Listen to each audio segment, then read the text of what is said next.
Sponsored by Panasonic. Smart factory solutions for any mix, any volume. Introducing the new NPM W2S, the ideal placement solution for manufacturers who value reduced setup and changeover time over volume. Time for the show wrap up here with Mike Skinner from US Tech. Great to see you again, Mike.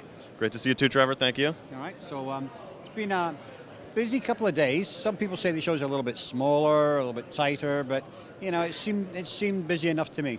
Yeah, I agree. I think we lost a few. It seemed to be a few exhibitors down maybe from last year, but there's a little bit, what I'm hearing from some people is a little bit of a slump in the industry the last 4 months, and I think some of the smaller players just weren't ready to, to spend. They had to cut some things out of their budget, I think, for this year. Yeah, that's kind of a shame because, one of the things this show's not been short on this year has been innovation.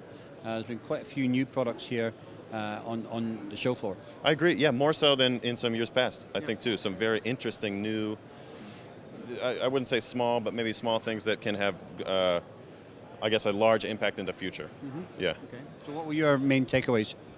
There were a couple of really interesting things. One was, like you mentioned before, this company that's doing low temperature solder encapsulated in a kind of membrane that it keeps in an oxide shell. Yeah. An oxide shell, yeah, and you can so it keeps it liquid below its below its melting point. Right. I mean, basically it reflows it just above ambient, which is incredible. And frankly, if it works, the ramifications are incredible for the industry. Yeah. Yeah. Because imagine what happens when you drive the heat out the industry. I mean, out of the process, I'm saying. You save all that money in energy costs, and basically you don't need 10 or 12 foot ovens anymore. Yeah. I think too. One other company here that's really interesting is a company doing a sort of a diffused laser soldering called laser selective soldering. Okay. Yeah. And we saw them earlier this year at the Nuremberg show, but here they are with their brand and everything, and I think they're really picking up. It's really a neat idea. Right. Yeah. No. Definitely. I mean, laser soldering and robotic soldering is definitely on the increase, and we've seen a lot of that this week. So that's good. Another thing we saw was on the tooling side was Aspire, a new company owned by Charlie Munkavage and Bjorn Dahl, who used to be with Kick. That's quite revealing.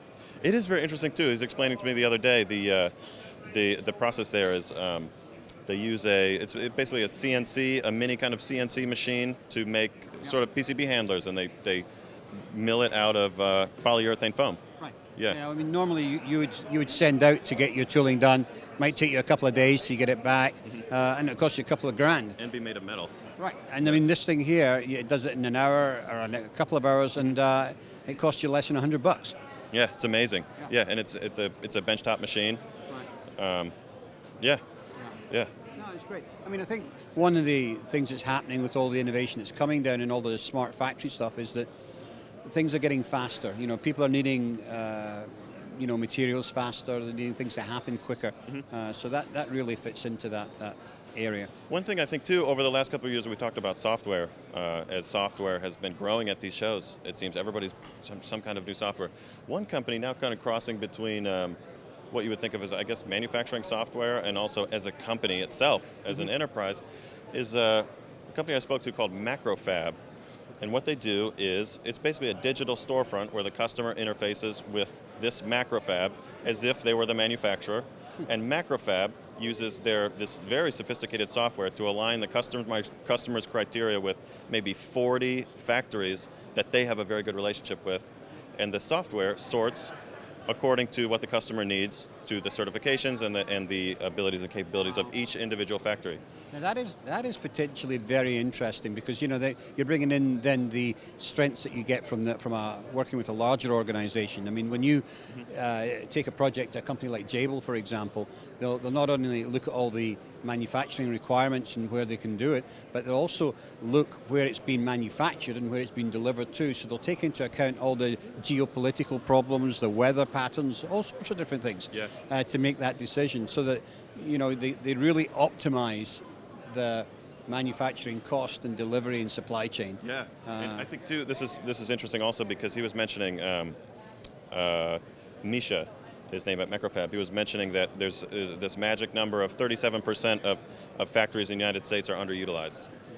I'm sorry, 37% of the capacity of each factory in the United States is not being used.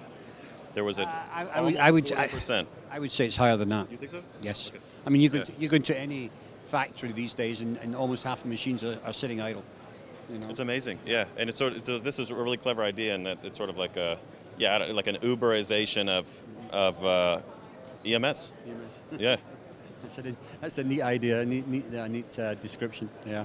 Anyway, great to see you again, Mike. Great to catch up. I hear you're going down to Guadalajara next month. I won't be there, but maybe we'll catch up at Productronica, and you can tell me what went on in Mexico. We will, for sure. Thank you, Trevor.